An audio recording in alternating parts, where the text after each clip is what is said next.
Recently, I received a package in the mail from a company by the name of Neewer. Inside was their LL-27 video tripod.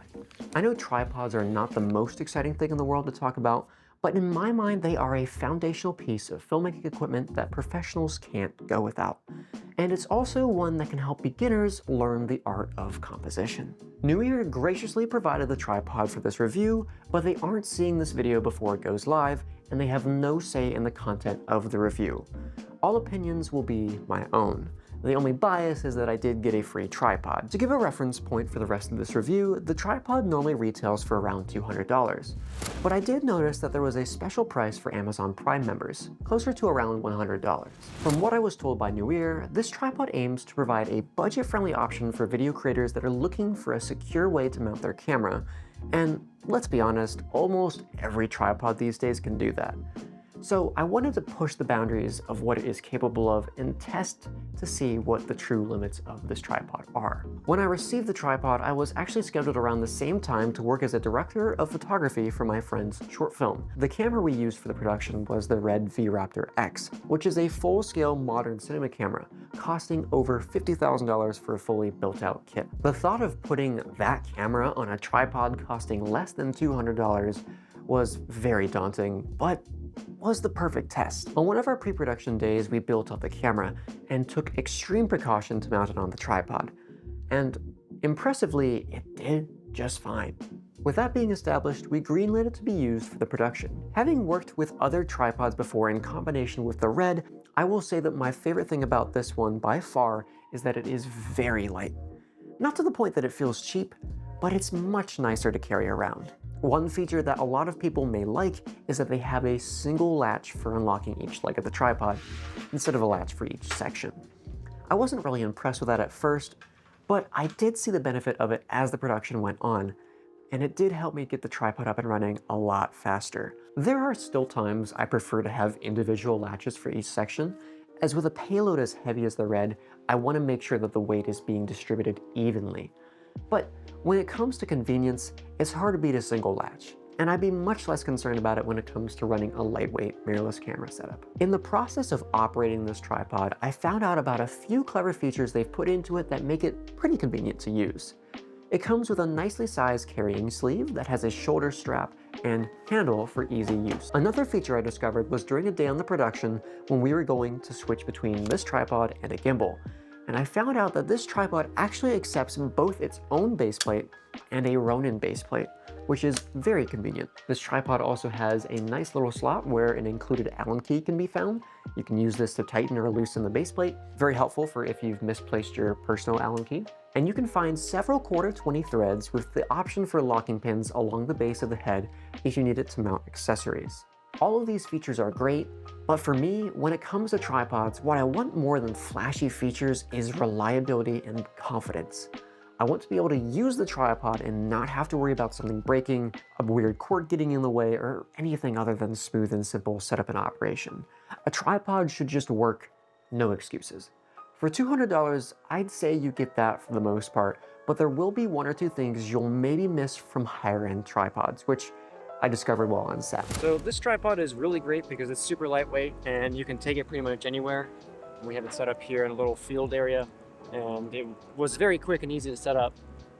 I could say a lot of great things about this tripod, and the fact that a $200 tripod is able to carry a almost $70,000 camera setup is pretty spectacular. But I will say there are two things about this tripod that are not super well suited for what we're doing here. That might just be because this is such a heavy camera. And the main thing is that I will tighten this all the way down and I'm still able to move the camera. It doesn't give me a ton of peace of mind. Like, I know it's not going anywhere. It's very secure, but I'm still able to brute force it to where it needs to be, even though it's as tight as it will possibly go.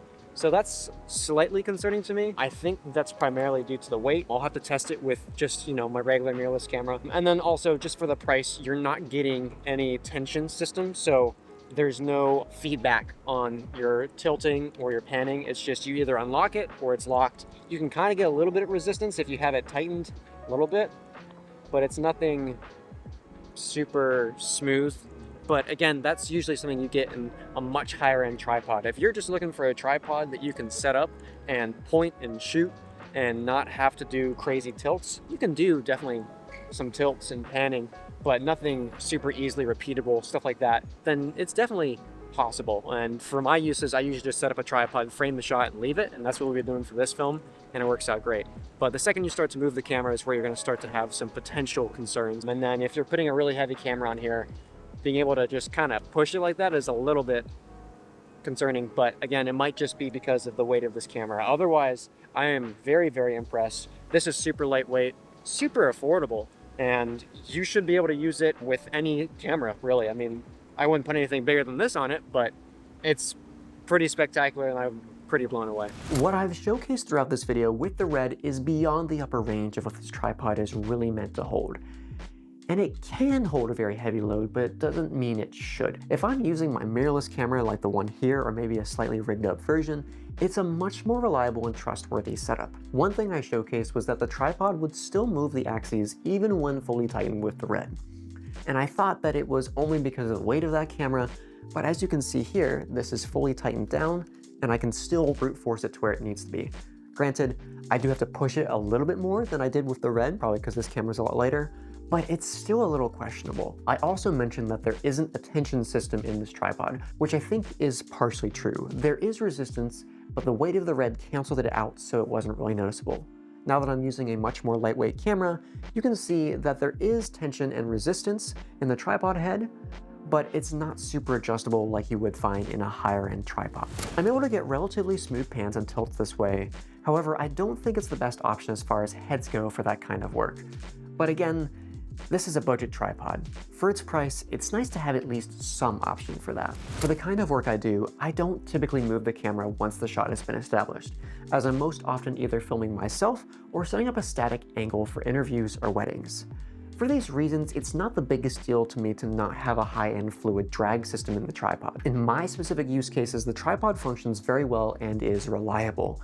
It works, and that's generally the most important thing. Yes, it does have a few quirks, and I'm not totally sold on the single latch system, mainly because it doesn't always work evenly, and I did get pinched by it once, which kind of sucked, but that can happen with any tripod. My primary concern, as you have seen, is the tightening. Depending on the weight of your setup, it might be easy to accidentally bump it and cause a slight shift in the perspective. Depending on the environment that you're using this tripod in, it may or may not be a cause for concern. Thankfully, when operating the RED, it wasn't so bad to the point that I was concerned about it giving way and causing the camera to fall. But we did establish strict fire watching rules and ensure that the tripod was secured with sandbags whenever it was needed. With all of these things being said, if you're going to have the money to buy a cinema camera like the RED, you should also have money to buy a higher end tripod for better peace of mind. If you're someone like me who primarily works with mirrorless cameras and the occasional larger rental, this is more than sufficient. You'll just have to weigh the pros and cons to see if it works well for your specific needs. I will definitely be using this tripod for many of my projects in the future, which includes more YouTube videos, interviews, and weddings. If you find that you want to buy this tripod for yourself, there should be an affiliate link in the description to purchase, which will help out the work I do here on this channel. But that's gonna be all from me. I hope this video was informative and provides you with the details you need to make an informed decision on whether or not you should purchase. If you did enjoy the video, you know what buttons to click. My name is Rocco, and I will see you in the next one.